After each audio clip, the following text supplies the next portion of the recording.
बिस्मिल्लाहिर्रहमानिर्रहीम अस्सलाम वालेकुम। बहुत बड़ा ब्रेक थ्रू, इतना बड़ा हो सकता है कि शायद ये जंग ख़त्म हो जाए, लेकिन अमेरिका की सुपर पावर की कुर्सी टूट जाएगी हमेशा हमेशा के लिए। रूसी मीडिया ने इस वक्त सबसे बड़ी खबर ब्रेक की है।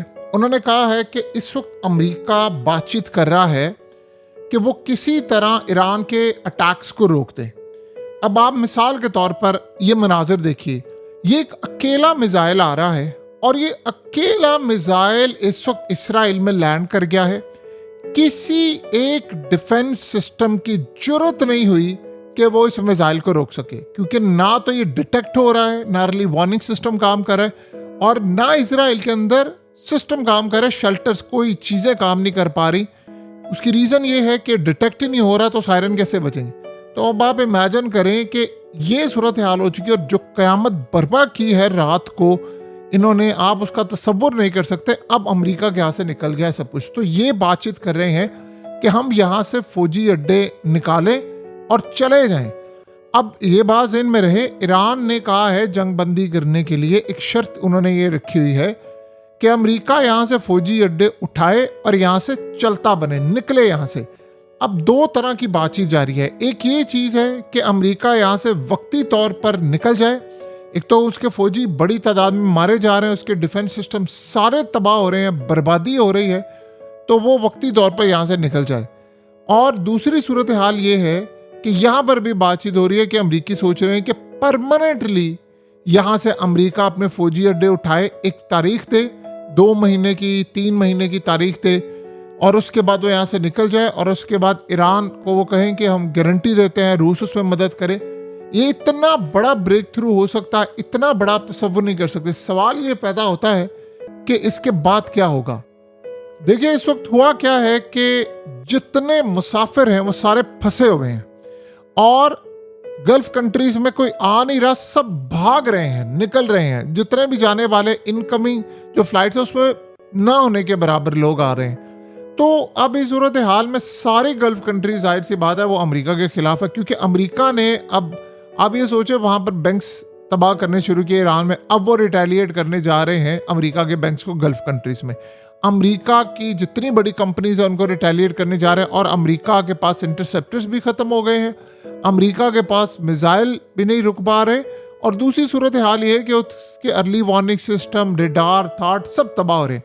तो इस सूरत हाल में ये होगा, लेकिन अमेरिका एक सजा भी देना चाहता है कि उसने कहा था कि रीजन के सारे ममालिक मेरे साथ मिलकर जंग करें। जैसे उसने, आपने देखा नहीं कि उसने स्टेट ऑफ हॉर्मुज़ से आने वाले जो ऑयल टैंकर्स हैं उनको कह दिया कि मैं तुम्हें कोई प्रोटेक्शन सहूलत नहीं दूंगा, तुम जानो ईरान जानो। क्योंकि असल में लिंडसे ग्राहम जिस तरह चीख कर कह रहा है कि भाई हमने इन सबको कहा कि आप आकर हमारे साथ ईरान के खिलाफ जंग लड़े, सबने इनकार कर दिया, सारी गल्फ कंट्रीज ने, कि भाई हमने नहीं लड़ना। तो वो अब अमेरिका ये सोच रहा है कि मैं यहाँ से निकल जाऊँ, पीछे मैस क्रिएट करके जाऊँ और सबको ईरान के रहमो करम पर छोड़ जाऊँ। ये असल में वो समझ रहा है कि उसके बाद ये भाड़ में जाए, फिर इसराइल इनको स्ट्राइक करे या जो मर्जी करे, जब मैं नहीं होऊंगा फिर देखी जाएगी। अब यहाँ तक वो इनको सजा देने के प्लान कर रहा है पूरे रीजन को। देखिए ये जो शख्स आपकी स्क्रीन पर आ रहे हैं ये सऊदीया के जर्नलिस्ट हैं और बड़े समझदार है। उन्होंने कहा है कि इस वक्त जो गल्फ कंट्रीज में हो रहा है ये अब गल्फ कंट्रीज में नहीं रहेगा, ये पूरे वर्ल्ड में जाएगा। अब ये फूड का बहरान, तेल का बहरान, ये सारा वर्ल्ड अब इसकी लपेट में आएगा। आप किसी गलत फहमी में ना रहे। अब मसला सारा यहाँ पर यह है कि डोनाल्ड ट्रंप इस वक्त जो कहानियां करवा रहा है कि जी हम ये जंग जीत रहे हैं, ऐसे ऐसा करेंगे, वो निकलना चाहते हैं। ना इसराइल में मिसाइल रुक पा रहे हैं। अब से हिजबुल्लाह ने जो अटैक करना शुरू किया, रात से 100 रॉकेट्स मारे। आप जरा फिजा की हालत देखें, इजराइल का बेड़ा गर्क हो गया। अब सवाल यहाँ पर यह पैदा होता है कि अगर ये हो जाएगा तो क्या होगा। देखिए सबसे पहले तो आप ज़हन में रखिएगा, ईरान बहुत बड़ी ताकत बनकर उभरेगा। जाहिर सी बात है सारी कंट्रीज अब इस पूरे खेल के अंदर ये देख रही हैं कि मामलात कितने ज़्यादा ख़राब हो जाएंगे, क्योंकि अब उसके बाद ईरान को कोई ताकत नहीं हरा सकेगी। और ईरान इसमें एक और भी शर्त लगाना चाहेगा कि सारी पाबंदियां हमसे हटाई जाएं। अब आप ये सोचें कि पूरे रीजन के अंदर एक ही जाहिर सी बात है फिर बड़ी ताकत रह जाएगी और वो है ईरान। अब इस मामले में अब आप ये सोचें यमन भी अब एंट्री करने जा रहा है इस पूरी जंग में, तो अमेरिका की सुपर पावर की कुर्सी तो कम से कम टूट जाएगी। देखिए ये ज़हन में रखिएगा, गल्फ कंट्रीज जाहिर सी बात है फिर अपने सिक्योरिटी पार्टनर्स देखेंगे, वो अमेरिका की बजाय जब अमेरिका यहाँ से निकल जाएगा तो वो जाएंगे चाइना की जानिब, वो जाएंगे रशिया की जानिब। तो ये सूरत हाल ये है कि अमेरिका के लिए बहुत बड़ा झटका होगा और जाहिर सी बात है इन्हीं कंट्रीज के थ्रू वो ईरान के साथ डिप्लोमेसी चैनल ओपन करेंगे, ईरान के साथ बातचीत करेंगे और एक नए ताल्लुकात की बुनियाद रखेंगे। आपस के इख्तलाफा जाहिर सी बात है बुलाने की कोशिश करेंगे अगर अमेरिका यहाँ से निकल। लेकिन सवाल यहाँ पर यह पैदा होता है फिर क्या होगा। चाइना देखिए पूरी तरह मिडिल ईस्ट में चाहेगा कि हम डोमिनेट करें, उसकी सिक्योरिटी, तेल, ये वो सब कुछ। अब मसला ये है कि अमेरिका को रिप्लेस करना, अमेरिका के पास इस वक्त कोई रास्ता नहीं है बचने के लिए। यहाँ से अगर वो निकला तो ये बात ज़हन में रखेगा फिर अमेरिका की सुपर पावर की कुर्सी भी टूट जाएगी, वो सारी जिंदगी सर नहीं उठा सकेगा। देखिए ऑलरेडी वो फेल हो चुका है, ईरान के मिसाइल नहीं रुक पा रहे, असल में तेल जो उन्होंने रोकना था स्ट्रेट ऑफ हॉर्मस से वो भी नहीं हो पा रहा। तो इसराइल, असल में मसला ये है कि इसराइल उसको करने ये देगा क्योंकि इसराइल की बका तो इसीलिए है ना कि अमेरिका के फौजी अड्डे हैं, तो वो तो बेसिकली इसराइल की हिफाजत के लिए थे। तो अब मसला ये है कि अगर वो निकल जाएगा, लेकिन अमेरिका यहाँ पर क्या करे, ये जंग उसे जीते नहीं जा रही, अटैक उस पर हो रहे हैं, गल्फ कंट्रीज उसको प्रेशराइज कर रहे हैं कि आप ये जंग खत्म करें, वो जंग ये लड़ना नहीं चाहते। तो अमेरिका की जो ग्लोबल रेपुटेशन है वो बिल्कुल खत्म हो जाएगी और कोई अमेरिका पर रिलाय नहीं करेगा, ना इवन ताइवान, ना इवन जापान, ना इवन के दुनिया के अंदर। और ये ज़हन में रखिएगा फिर आहिस्ता आहिस्ता अमेरिका अपनी कुर्सी खो देगा। जो बरतानिया का आज हाल है वो ये हाल इनका होगा। देखिए मसला ये है कि अब इजराइली समझ रहा है कि हमें भी रिजीम चेंज ऑपरेशन नहीं करना चाहिए, ना एहतजाज करने वालों ने कोई काम किया, अब कुर्दों की जो ऑप्शन थी वो भी काम नहीं करी, ग्राउंड पर फोर्सेस उतारनी थी वो भी काम नहीं करी, और ट्रंप जिस तरह की लड़ाई कर रहा है। देखिए मसला ये है कि स्कूल की बच्चियों पर जो हमला हुआ है, अब डोनाल्ड ट्रंप ये कह रहा है, पहले उसने कहा था जी वो ईरान ने खुद करा है, फिर जब बाद में सबूत सामने आ गए तो कहता मुझे अभी पता ही नहीं है, मैं इस पे देखूंगा बाद में। यानी आप अंदाजा करें कि ये प्रेसिडेंट की सूरत हाल है और पूरा वर्ल्ड इस वक्त तपा बैठा हुआ है। अब हुआ क्या है, अमेरिका ने मिसकैलकुलेट किया है ईरान के जवाब पर। ईरान कैसे रिटेलिएट करेगा, वो तो ये सोचे थे आयतुल्ला मारे जाएंगे ईरान के सुप्रीम लीडर, तो उसके बाद तो हम सब कुछ देख लेंगे। लेकिन जिस तरह का ईरान ने, आप ये सोचें, जवाब दिया है और उन्होंने सारी रेड लाइंस क्रॉस कर दी हैं, तमाम जीसीसी कंट्रीज को हिट कर रहे हैं, गल्फ कंट्रीज इस लड़ाई में कूद नहीं रही, इकोनॉमिक सिचुएशन इस वक्त शदीद तबाही का शिकार है।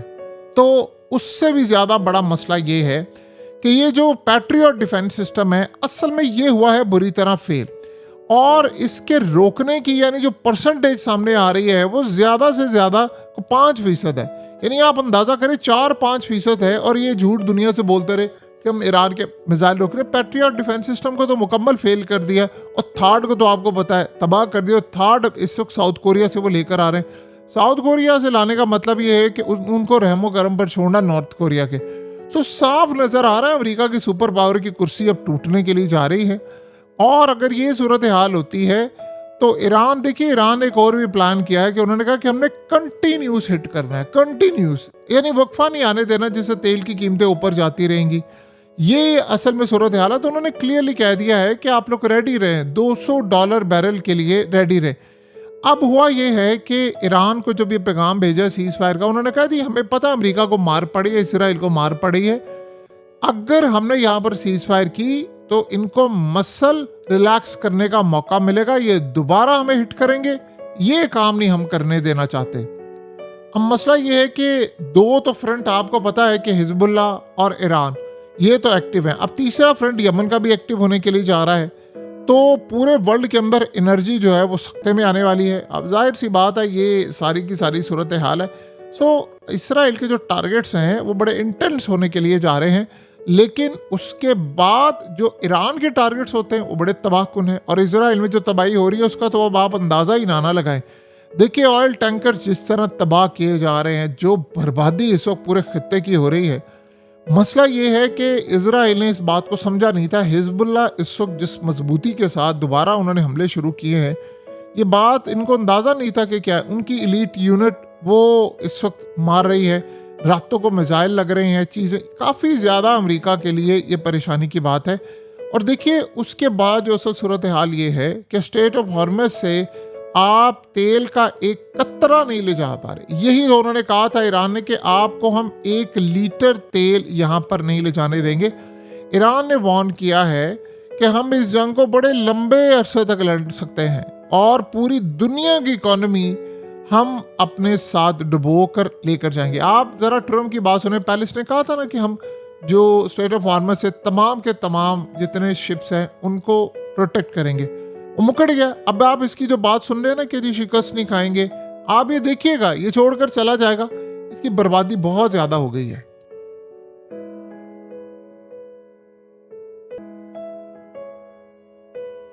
हकीकत टीवी को सब्सक्राइब करना मत भूलें, वीडियो को लाइक करें, शेयर करें और कमेंट सेक्शन में अपनी राय का इजहार ज़रूर करें।